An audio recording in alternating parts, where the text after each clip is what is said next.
is up, everybody? It's Thursday morning and you're going to get my freshest thoughts because I just got out of the shower. They're maybe not shower thoughts if you know what those are, but that's not the point. You are going to get my undistilled take, and I'm going to do some drugs while I do some drugs. I'm doing cancer treatment for stage 4 metastatic melanoma, and I'm washing it down with coffee, which shows you the comfort level that I've gotten to in taking Braftovi and Mektovi. Don't worry, I've chugged water and drank a smoothie before this. And I'm going to let you know how I'm doing after my first 2 weeks on treatment. But before I do that, I'm going to talk to you about something that I feel is a little more important in the scheme of being a cancer patient while I take these pills. So let's start doing that, and I will address what I want to talk about. I want to talk about the importance of a cancer community and expressing yourself about a cancer diagnosis to someone in particular. And you know, the irony is not lost on me as I take pills while I talk to a camera, because it creates an opportunity for me to get a lot of feedback, two-way feedback. It's me ideating and talking to myself almost, but then I get, you know, other people that will talk to me in kind, and it's been really helpful. So I'll give you a situation that's arisen from this. So I have a former classmate of mine that has reached out to me a number of times over the last year. Their mom has been diagnosed with cancer, has been going through it. They've been talking to me about that. I hope it's been helpful to them. I don't know, but it seems like it has been. They recently were also diagnosed with cancer, which is fucking brutal to put it bluntly. And we've been talking through that for the last few weeks as they've expressed their fears from potential diagnosis into more finite diagnosis. And they're still getting the details, but it's pretty clear that they're probably joining me in the realm of the unfortunate. So I'll take the first 3 Braftovi right now, and we'll carry on after that.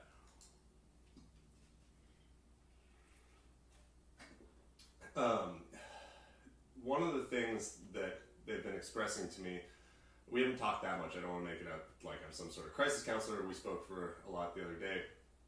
They talked about how confusing and alone it was, and how the process is kind of isolating, and not knowing the information is difficult, and the waiting is so difficult. And this is all stuff that I've been experiencing too, because our diagnosis timeline has been really similar. I mean, I'm still just like technically 3 weeks into being diagnosed with a recurrence, even though I've been talking about it for the last couple months, because I kind of know, or I knew. My official diagnosis hasn't been handed to me until 3 weeks ago, and I've only been on treatment now for 2 weeks. And a weird thing occurred to me as I was talking with this person about their diagnosis and trying to give them information about, you know, like groups to talk to and how to process it, and letting them know that they're in shock, and letting them know that it's appropriate to be depressed. As I was giving this information, we were actually talking over Facebook, so it was kind of like slow back and forth. It wasn't in person. I was like, oh shit, you're going through that right now. And a weird thought I had, as I'm going to slow down and take these pills.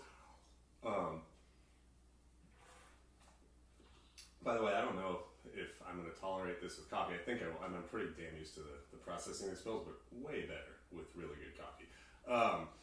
But the thing that occurred to me is that because I had my recurrence 15 months ago in 2024, and then I got through treatment really quickly, but it was a difficult treatment period. I mean, I had, you know, a few infusions, and I got hepatitis, and it messed my body up. And I was in and out of treatment, but I didn't really have time to process the shock and grieve the diagnosis or the change in my life. And I talked about that often on videos. I think it was such a whirlwind all around.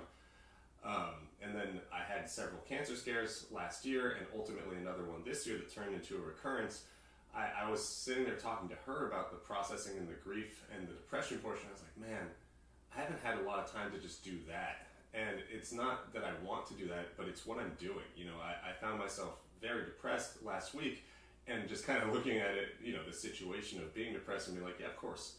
Like, how would I not be depressed? It doesn't mean that I am not better at dealing with that situation as it relates to being a cancer patient, because I clearly have developed, you know, my coping mechanisms and my skills as it relates to cancer depression. You know, I think we like to label so many things. Like depression is just a generic label that we put on our mental health, but everyone's situation is unique, every form of depression is unique, and your own depression in different situations is unique, and I think we can be better at certain versions of it. I'm certainly better at being cancer depressed than other depressed at this point in time, which I don't know if I should feel happy or sad about. It's just the way it is.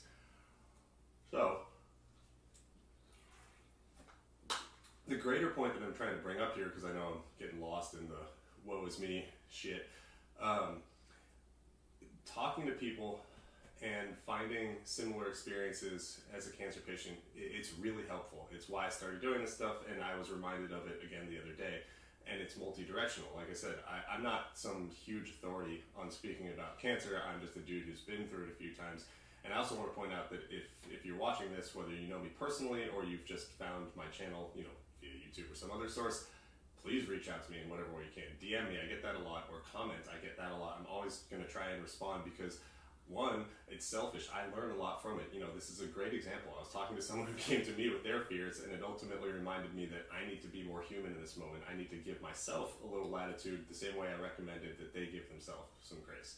So this also doesn't apply just to me. If you're watching this, talk to the people in your life who are going through it. Or if you're going through it, find someone who you feel can give you some guidance, because that's what a lot of life is, you know, the human experience in general. It's not ever going to be a one-to-one relation unless it's something that is very prescriptive, you know, like a skill in a job or something like that, or a technique in a sport, you know. But if you're talking to someone about life experience, it's never going to be their experience that you can just slap onto yours and say, this will work. But hearing what people have done and what has made them feel better, usually you can kind of take pieces of it and apply it to what you're going through. So as I was there telling someone like, hey, it's weird and it's isolating, and sometimes it's okay to be down. Sometimes it's okay to, you know, be depressed, because why would you not be depressed as you're being diagnosed with cancer? Why would I not feel weird right now? You know, I've spent the last week or so kind of hibernating, and it's 2 or 3 weeks into my diagnosis. Like, I'm trying to adjust to these pills. I'm trying to figure out what this next year, or, you know, longer, hopefully, means in the scheme of my life. You have to recalibrate these things every time you find a new diagnosis. So actually, I'm gonna cut myself short here because I'm kind of just regurgitating the same information over and over, and I'm going to tell you how I've been doing the first 2 weeks on Braftovi and Mektovi, the BRAF blockers I'm taking for stage 4 melanoma.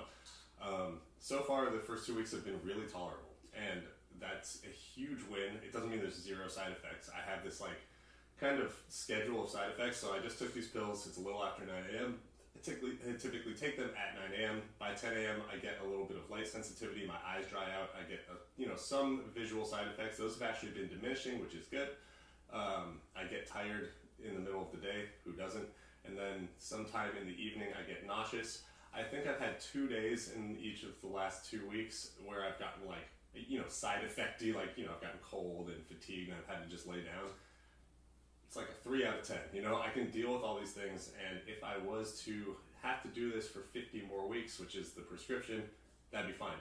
Now, I anticipate things are probably going to get a little worse. I don't know how the toxicity builds. I don't know if there is toxicity necessarily to these, which shows you have to learn a little bit more about them. But people I've talked to or things that I've read on the internet have indicated that, yeah, there will be some variance in the Braftovi, Mektovi side effects. So, something to look forward to. But back to the main point, like, talk about your diagnosis. Talk to your friends or your family members who have been diagnosed, or, talk to your friends and family if you're the person going through it. Our experiences are never going to be one-to-one. It doesn't mean that we can't share with each other and learn from each other. So that's what I'm encouraging you to do today. And thanks for sitting here and listening to me. Cheers. Bye.